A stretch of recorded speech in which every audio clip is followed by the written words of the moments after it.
Здравейте, уважаеми зрители! В сряда вечер отново е време за предаването Домът на футбола в ефира на Диема Спорт. Много страстна, много емоционална, динамична, по всякакви начини може да наречем седмицата, която измина в българския футбол. Множество декларации, поискани оставки, подадени оставки, вечно дерби, треньорски рокади в българския шампионат, още декларации в днешния ден.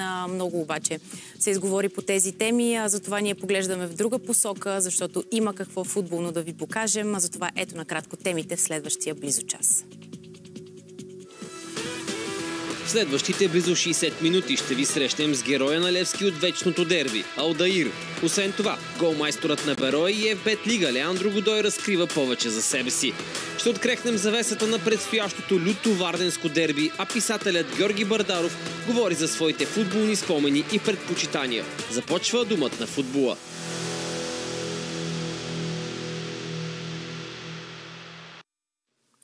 И така, в събота станахме свидетели на епизод 165 от вечното дерби между ЦСКА и Левски. Дерби донесло ни множество емоции, интригуваща развръзка, късна драма в поредното съперничество между червени и сини. Възползвал се буквално от последните секунди на двубоя. Алдаир се превърна в героя за Левски, след като направи до преди 10 на минути преди това немислимото за своя отбор и изравни резултата, оформяйки крайното 2-2 срещу вечния съперник. Именно с португалския защитник на сините ще се срещнем в следващите минути. По много теми го разходи Кирил Помоклийски, затова нека да видим.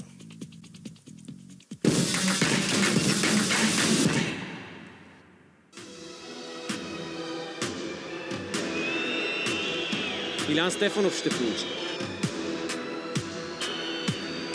Алдаир. Удар на Алдаир! 2-2! Левски изравнява! Алдаир е големия герой!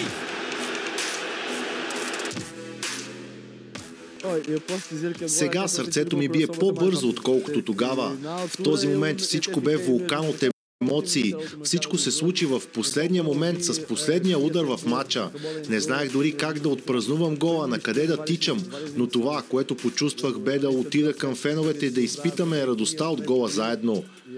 Без съмнение, това е най-щастливия момент в моята кариера досега.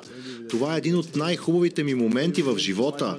Към това бих могъл да прибавя и самото ми преминаване в Левски. Това са моменти, които винаги ще помня. Алдаир се оказа в главната роля в последното дерби. Но какво и как се случи в онази ситуация в 103-та минута през неговата гледна точка? Може би всички очакваха топката да бъде центрирана в наказателното поле, където бяха по-голяма част от играчите, но тя се озова в Нани. В крайна сметка така се случи, че попаднах в ситуация подходяща за удар, видях вратата и реших да поема този риск и се получи, а останалото е история. До 94-та минута на двубоя резултата бе 2-0 в полза на ЦСКА, но Левски показа характер. Имало ли момент, в който сините футболисти да си помислят, че този матч може да бъде загубен? Това е дербито на България и знаехме, че това ще бъде много труден матч. Знаехме, че ще е битка до последния сигнал. Ние винаги играем и излизаме по този начин, със смисъл за борба за победа до последно. При 2-0 мислехме, че ще бъде трудно, но не спряхме да вярваме. Бяхме фокусирани в онзи момент поне да изравним. Каква беше ролята на феновете в това дерби? Феновете бяха невероятни. Те ни показаха, че ние можем да изравним. Подкрепата, която получихме при 0-2 и при 1-2 ни даваше увереност, че можем да изравним. Предадоха ни тяхната енергия и ни дадоха сила. Алдаир Невеш попадна под прожекторите след това лудо дерби с ЦСКА, но португалецът разкри малко повече за себе си и как е станал футболист. Роден съм в Португалия, в малко градче Тореш Вердаш, в близост до Лисабон. Баща ми и чичо ми играеха футбол и покрай тях от малък играя футбол с брат ми на улицата. След това стана ясно, че имам качества и родителите ме записаха в местната футболна академия. И така до ден днешен съм част от любимата игра. А лесно ли е взел решението да приеме офертата от Левски и да напусне Португалия? Мога да кажа, че лесно взех решението да се преместя в България. Още в началото, като разбрах, че Левски е най-големия клуб в България, не се замислих. Левски вече е с нов треньор. Какво различно даде Хулио Веласкес на отбора? Веласкес успя да ни предаде тази амбиция и начин на мислене за победа. Може би това е в основата на променения облик на отбора. Провеждаме много разговори с него, имаме добра комуникация и това е много важно. А забелязвам, че по време на мачовете е доста енергичен и емоционален край страничната линия. На какво ниво е колективът в Левски? Всички сме заедно и сме сплотени в съблекалнята. Мисля, че този колектив ни помага на терена да се борим заедно. Всички сме тук, за да си вършим работата по най-добрия начин. Конкуренцията е добре за всички, не само за мен. Това дава допълнително качество в един отбор. В момента разполагаме с много добри изпълнители и всеки е наясно, че трябва да дава най-доброто от себе си, за да заслужи мястото си на терена. Останаха ли назад емоциите след мача с ЦСКА и мислят ли вече в Левски изцяло за непредсказуемия двубой, който предстои срещу Славия? Искаме да продължим с добрите игри в първенството. Излизаме само единствено за победа. Обещавам ви, че ще дадем всичко от себе си, за да зарадваме нашите фенове, които съм сигурен, че ще дойдат да ни подкрепят. Свикна ли вече Алдаир с живота в България? Вече свикнах с живота в София. Това е страхотен град. Част от съотборниците ми помогнаха да опозная града. София ме грабна, има какво да видиш, много ми харесва тук.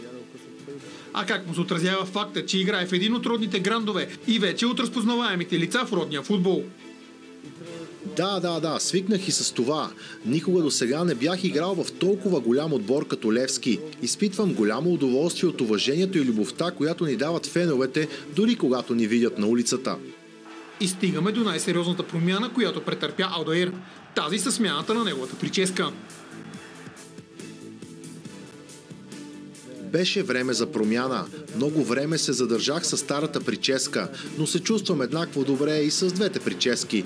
В кръга на шегата и с двете визии съм еднакво красив, а с новата прическа вкарах на ЦСКА. Има ли любима българска храна? Не познавам добре българската кухня. Имах съмнения дали всичко ще ми хареса, но до момента всичко, което съм опитал, е било добро.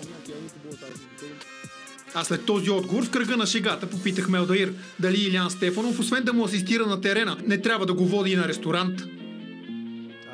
Трябва да говорите с него. Кой ти е най-добрият приятел в Левски? Цунами, Бала, Окел, Майкиньо, Макун. А кой е най-техничният играч в Левски? Джала. А най-забавният човек в съблекалната? Цунами. А най-бързия? Муфаса. Сангаре.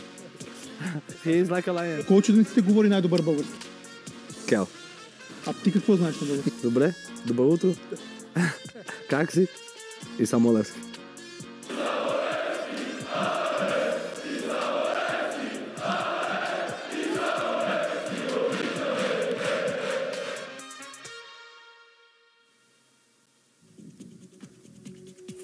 Дали заради новата прическа или заради щастливия развой на събитията, безспорно голът, който Алдаир отбеляза във вечното дерби, ще остане паметен в неговата кариера.